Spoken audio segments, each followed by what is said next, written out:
আমরা এখন আরেকটা রুল পড়ে ফেলবো রাইট ফর্ম ভার্বসের, খুবই সহজ। আফটার এবং বিফোর রিলেটেড আমরা রুল পড়বো। সেখানে আফটার এবং বিফোর যদি কনজাংশন হিসেবে ব্যবহৃত হয়, আফটার এবং বিফোর কিন্তু আমরা সবাই চিনি এগুলোকে প্রিপোজিশন হিসেবে। এখন এরা কনজাংশন হিসেবে যদি ব্যবহৃত হয় তখন কিন্তু আমাদেরকে রাইট ফর্ম ভার্বসের ব্যাপারে একটু সতর্ক থাকতে হবে। তো এমনিতে একদম সাধারণ অর্থে যদি বলি যে এরা কনজাংশন হিসেবে কখন আমি বুঝবো যে এটা কনজাংশন, কখন বুঝবো এটা প্রিপোজিশন। মনে রাখবো প্রিপোজিশন বসে নাউনের আগে। যদি আফটার বিফোরের সাথে যদি কোনো নাউন থাকে, আফটার এবং বিফোর যদি কোনো নাউনকে যুক্ত করে, নাউন থাকে আফটার বিফোর পরে, মানে এরা নাউনের আগে বসছে, তাহলে সেটা প্রিপোজিশন। কিন্তু যদি ক্লজকে যুক্ত করে, স্যার ক্লজ বলতে আমরা বুঝি কি, ক্লজের গঠন কি, subject plus verb plus object. তার মানে ক্লজের মধ্যে অবশ্যই সাবজেক্ট ভার্ব অবজেক্ট থাকে। দ্যাট মিন্স অবজেক্ট নেসেসারি না, মূলত বিষয় হলো একটা সাবজেক্ট একটা মূল ভার্ব থাকতে হবে।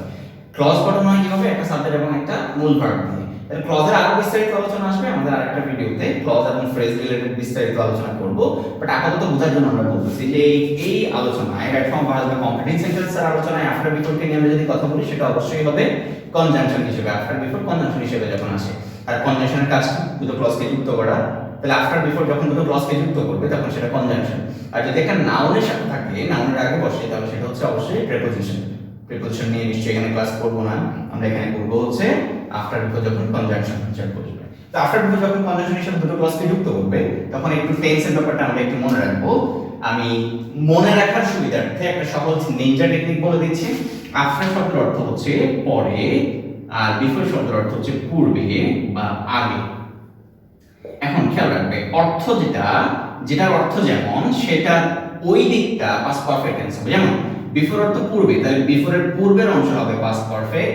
আফটার অর্থ হচ্ছে পরে, তাহলে আফটারের পরের অংশ হবে পাস্ট পারফেক্ট।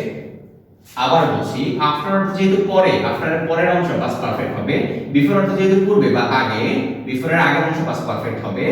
আর যেহেতু একটা ক্লজ পাস্ট পারফেক্টের উল্টা ক্লজটা মানে বিপরীত ক্লজটা, পাস্ট পারফেক্টের বিপরীত ক্লজটা পাস্ট ইনডিফিনিট থাকবে।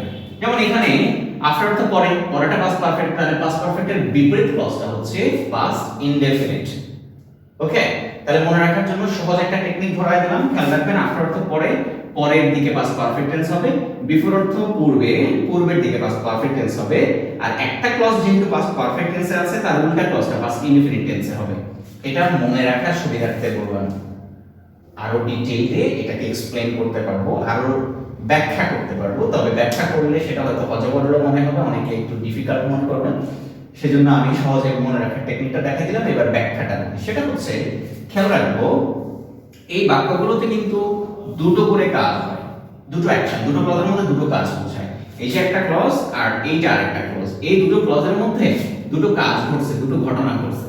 তো আমরা যদি একটু ঘটনাগুলোকে দেখি তাহলে আমরা বুঝতে পারবো যে কোনটা কি হবে। খেয়াল রাখবো, যেহেতু দুইটাই পাস্ট টেন্স, কেমন এটা পাস্ট ইনডিফিনিট, এটা পাস্ট পারফেক্ট, তাহলে মানে হচ্ছে দুটোই অতীতের কাজ। তাহলে অতীতের দুটো কাজ, হ্যাঁ অতীতের কাজ।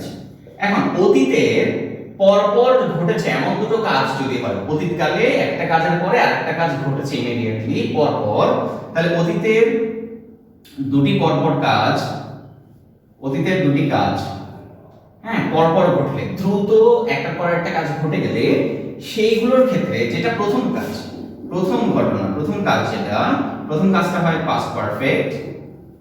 আর যেটা পরে ঘটেছে দ্বিতীয় কাজ, সেটা হবে পাস্ট ইনডিফিনিট। তাহলে প্রথম কাজটা হচ্ছে পাস্ট পারফেক্ট, পরের কাজটা হচ্ছে পাস্ট ইনডিফিনিট। দুটো কাজের মধ্যে যেটা প্রথমে ঘটবে, যেটা আগে ঘটবে, যেটা আগে হয় সেটা পাস্ট পারফেক্ট হবে, যেটা পরে হবে সেটা পাস্ট ইনডিফিনিট। ফর এক্সাম্পল আমরা যদি একটু একটা উদাহরণ নেই,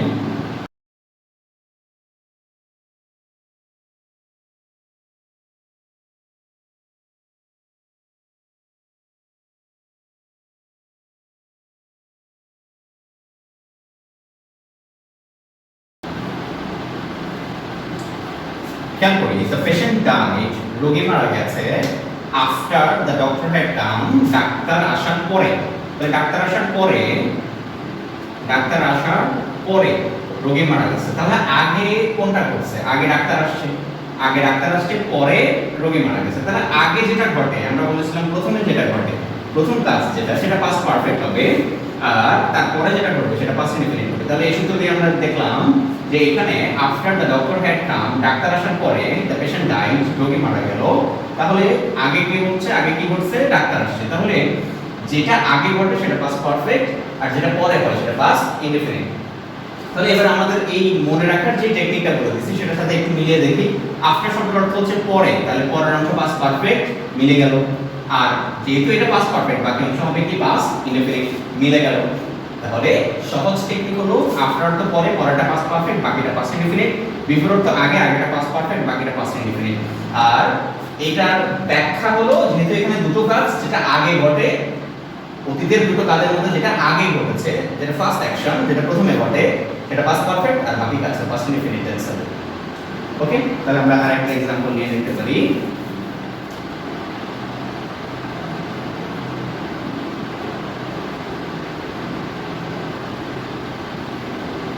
The patient had died before the doctor came. এখন এখানে খেয়াল করে দেখেন, বিফোর শব্দের অর্থ হচ্ছে পূর্বে। The doctor came, ডাক্তার আসার পূর্বে রোগী মারা গেছে। তাহলে ডাক্তার আসার পূর্বে মানে আগে, ডাক্তার আসার আগে রোগী মারা গেছে। তাহলে আগে কি হয়েছে, আগে রোগী মারা গেছে, তাহলে এটা আগে হচ্ছে। তাহলে যেটা প্রথমে ঘটে সেটা পাস্ট পারফেক্ট। দেখেন তো পাস্ট পারফেক্ট হচ্ছে কিনা, subject had, verb participle subject plus had plus ভার্বের পিপি ফর্ম। তাহলে দুটো কাজের মধ্যে যেটা আগে ঘটেছে সেটা পাস্ট পারফেক্ট, আর পাস্ট পারফেক্টের অপোজিটটা পাস্ট ইনডেফিনিট, মানে যেটা পরে ঘটেছে সেটা পাস্ট ইনডেফিনিট। তাহলে বিফোর শব্দের অর্থ হচ্ছে পূর্বে বা আগে। আমরা এই সূত্রের সাথে মিলাই দেখি, তাহলে আগের অংশ পাস্ট পারফেক্ট আর উল্টা সাইডে যেটা থাকে সেটা হচ্ছে পাস্ট ইনডেফিনিট। তাহলে আবার বলছি, আফটার বিফোরের সূত্রটা সহজে মনে রাখার টেকনিক বলে দিলাম, যেটা হচ্ছে আফটার শব্দের অর্থ হচ্ছে পরে আর বিফোর শব্দের অর্থ হচ্ছে পূর্বে।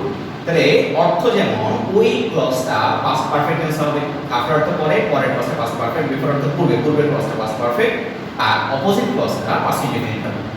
ব্যাখ্যা করলে যদি আমরা বুঝতে পারি, তাহলে ব্যাখ্যাটা এভাবে হবে, অতীতের পরপর সম্পাদিত দুটো কাজের মধ্যে যেটা ফার্স্ট অ্যাকশন, যেটা আগে ঘটেছে সেটা পাস্ট পারফেক্ট টেন্স, আর যেটা পরে ঘটেছে সেটা হবে পাস্ট ইনডেফিনিট টেন্স।